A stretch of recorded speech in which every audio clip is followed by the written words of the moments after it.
So, bago po tayo mag-proceed sa ating SQL query, dito po ilalagay po muna natin dito yung ating database name.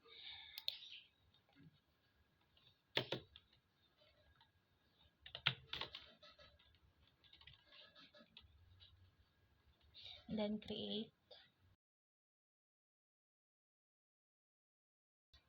Tapos, pagka-create po natin dito, makikita po natin dito yung table name at ilalagay po natin yung table name dito, and sa number of columns din ilalagay po natin dito is 3 and then create. Then, pagpunta po dito, pindutin po natin yung SQL na tab and then lalagay na po natin dito yung code. Then, fast forward po. Pagka tapos natin ilagay yung code, ipindutin po natin yung go. Ayan, ito na po yung output niya. Then, pagtapos nito, pindutin po ulit natin yung SQL na tab.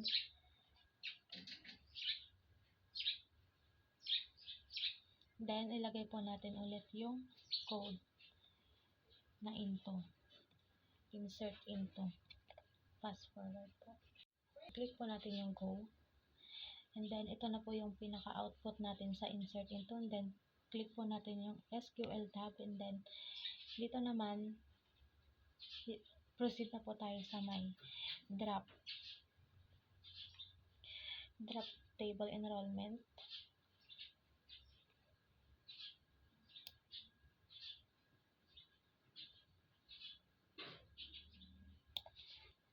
Ito na po yung output, and then for the last, sa SQL tab ulit, and then dito na po, ilalagay na po natin yung delete table. So, dito po sa delete table, ilalagay po natin yung student ID.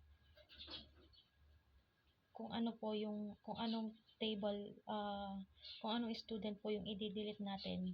So, sa akin po, ang i-delete ko is student number 2.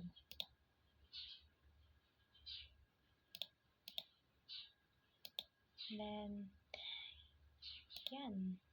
Okay na. Tapos na po. Thank you.